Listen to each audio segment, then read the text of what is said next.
Hello students, welcome to my YouTube channel. जैसा कि हमने पिछली क्लास में देखा था कि लॉजिक गेट्स के बारे में हमने सभी लॉजिक गेट के बारे में पढ़ लिया था। हमने देखा था कि बेसिक लॉजिक गेट कौन से होते हैं, यूनिवर्सल लॉजिक गेट कौन से होते हैं, और फिर एक था कि जो डिराइव्ड लॉजिक गेट कौन से होते हैं। और हमने ये भी देखा था कि लॉजिक गेट के कम्बिनेशन से क्या बनता है। लॉजिक गेट के कम्बिनेशन से बनता है फ्लिप फ्लॉप। तो आज हम इस फ्लिप फ्लॉप को पढ़ते हैं।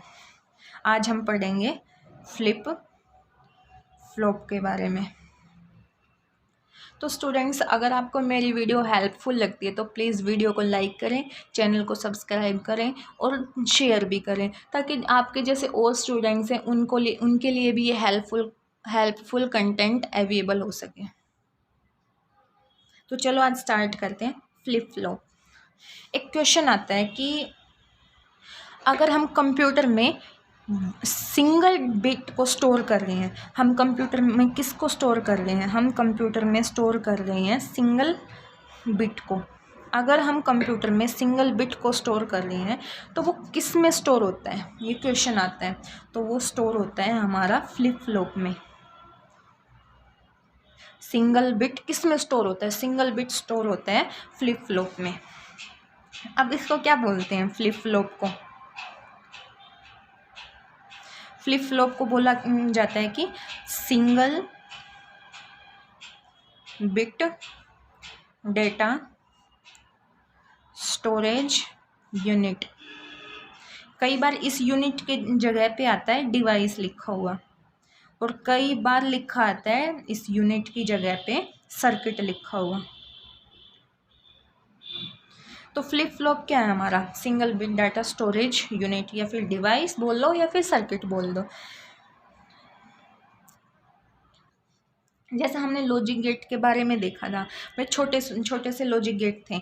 जैसे ये हमारा एंड गेट हो गया, ये हमारा और गेट हो गया, ये हमारा नैंड गेट था।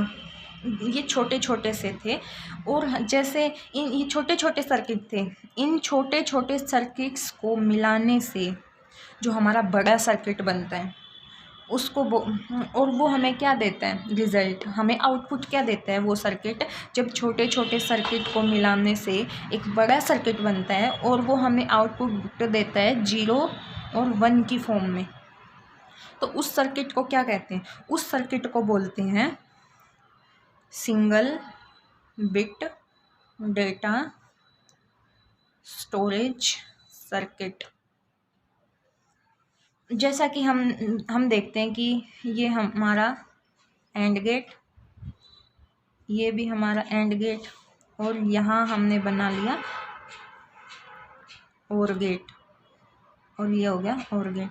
अब इनका कम्बिनेशन कर देते हैं। जैसे देखते हैं कि इसको मान लिया यहाँ पे अटैच कर दिया, इसको क्या किया, इसको यहाँ पे कर दिया, और इनको कर दिया।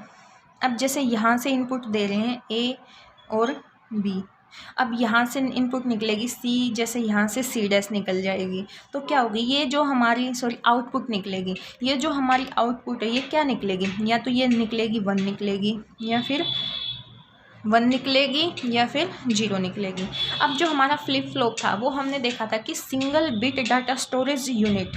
तो ये क्या जो हमारा 0 और 1 है ये उसको स्टोर कर लिया? नहीं, ये उसमें स्टोर नहीं कर लिया। ये नहीं है कि जो हमारा 0 1 है उसके अंदर फंस के रह गया, उसके अंदर स्टोर हो गया, नहीं। जो ये देती है हमारे बिट्स की फॉर्म में, जो हमें डाटा देती है, उसी के लिए इसको बोला जाता है single bit data storage unit, या फिर डिवाइस बोल देते हैं, या फिर इसी को सर्किट बोल दिया जाता है। अब एक क्वेश्चन आता है, ऑप्शंस दे दिए जाते हैं, और ऑप्शंस देने के बाद पूछता है कि इसमें से कौन सा फ्लिप फ्लॉप का टाइप है, इसमें से कौन सा फ्लिप फ्लॉप नहीं है। तो हम देख लेते हैं कि फ्लिप फ्लॉप्स के टाइप्स कौन कौन से होते हैं। Type of flip flop. एक फ्लिप फ्लॉप होता है हमारा SR flip flop, SR flip flop, जिसमें SR की फुल फॉर्म क्या होती है, सेट रीसेट। एक फ्लिप फ्लॉप होता है हमारा JK फ्लिप फ्लॉप, जिसमें जेके की फुल फॉर्म होती है जैक किल्बी। क्या होती है फुल फॉर्म? Jack Kilby. फिर एक आता है हमारा टी फ्लिप फ्लॉप,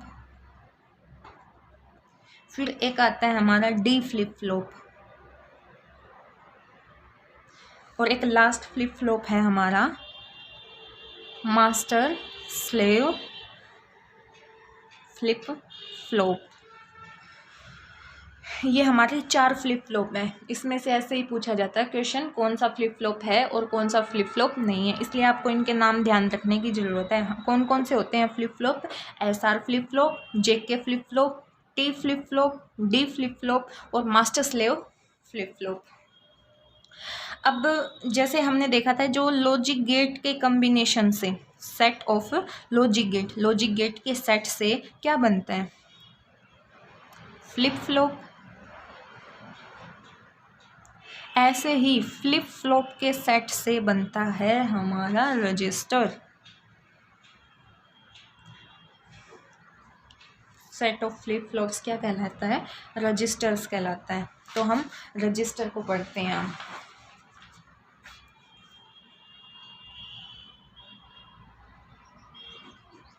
रजिस्टर्स क्या होता है हमारा? Combination of flip flop. तो क्या होता है इसमें? जैसे फ्लिप फ्लॉप है, ये पहला फ्लिप फ्लॉप, ये दूसरा, ये तीसरा, ऐसे ही हमारे 8 फ्लिप फ्लॉप हैं। तो इन 8 के कम्बिनेशन को क्या बोलते हैं? इन 8 के कम्बिनेशन को बोलते हैं रजिस्टर। अब हमने देखा था कि एक जो फ्लिप फ्लॉप होते हैं वो सिंगल बिट को स्टोर करता है। तो इस फ्लिप फ्लॉप ने क्या किया? एक बिट स्टोर कर ली, इसने भी एक बिट स्टोर की, इसने भी एक बिट स्टोर की, इसी तरह इसने भी एक बिट स्टोर करी है। तो कुल मिला के इन 8 फ्लिप फ्लॉप्स ने कितना बिट्स डाटा स्टोर कर लिया? 8 बिट। तो ये जो हमारा रजिस्टर्स 8 फ्लिप फ्लॉप के मिलने से बनता है वो रजिस्टर होता है हमारा 8 बिट रजिस्टर। इसमें कितना डाटा स्टोर होगा? एक फ्लिप फ्लॉप में 1 बिट डाटा स्टोर होता है। इसी तरह से जब 8 फ्लिप फ्लॉप के सेट से रजिस्टर बनेगा तो उसमें डाटा स्टोर होगा 8 बिट, और इसीलिए इस रजिस्टर का नाम हो गया 8 बिट रजिस्टर्स। ऐसे ही अगर किसी रजिस्टर्स में 16 फ्लिप फ्लॉप लगे हुए हैं तो वो क्या होगा? वो होगा 16 बिट रजिस्टर। अगर किसी में 12 लगे हुए हैं तो वो क्या होगा? 12 बिट रजिस्टर।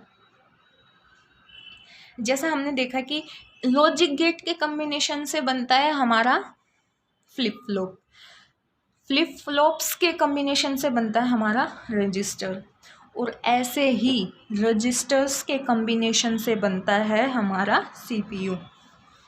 तो अब देखते हैं हम सीपीयू के बारे में। सीपीयू में हमें पता है 3 पार्ट होते हैं। पहला होता है हमारा एएलयू, दूसरा सीयू, तीसरा एमयू। एएलयू क्या होता है? Arithmetic logic unit, arithmetic logic unit.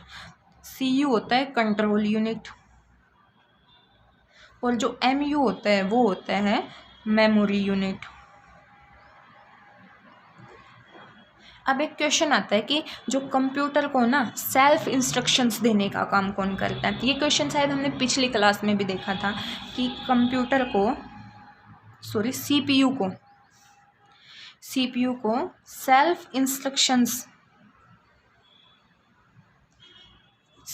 Self instructions कौन देता है? सेल्फ इंस्ट्रक्शन सीपीयू को देता है इसकी सीयू, मतलब इसकी कंट्रोल यूनिट होती है ना, वो इसको सेल्फ इंस्ट्रक्शंस देती है। अब इसमें जो हमारे जो एएलयू है, एएलयू क्या करती है?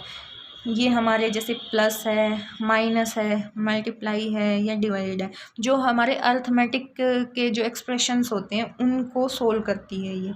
और फिर एमयू क्या होती है? एमयू होती है हमारी सेट ऑफ रजिस्टर्स। जो हमारी मेमोरी यूनिट होती है ना, वो रजिस्टर्स का सेट होती है। एमयू होती है हमारी सेट ऑफ रजिस्टर्स। अब आता है कि सीपीयू को चलाने के लिए ना कम से कम कितने रजिस्टर्स की ज़रूरत होती है, या फिर ये जो रजिस्टर्स होते हैं जितने सीपीयू को चलाने के लिए ना मिनिमम नंबर ऑफ़ रजिस्टर्स की जो रिक्वायरमेंट होती है उसके नाम क्या क्या होते हैं। तो ये सब कुछ हम पढ़ेंगे अब नेक्स्ट क्लास में। आज के लिए बस इतना ही। धन्यवाद।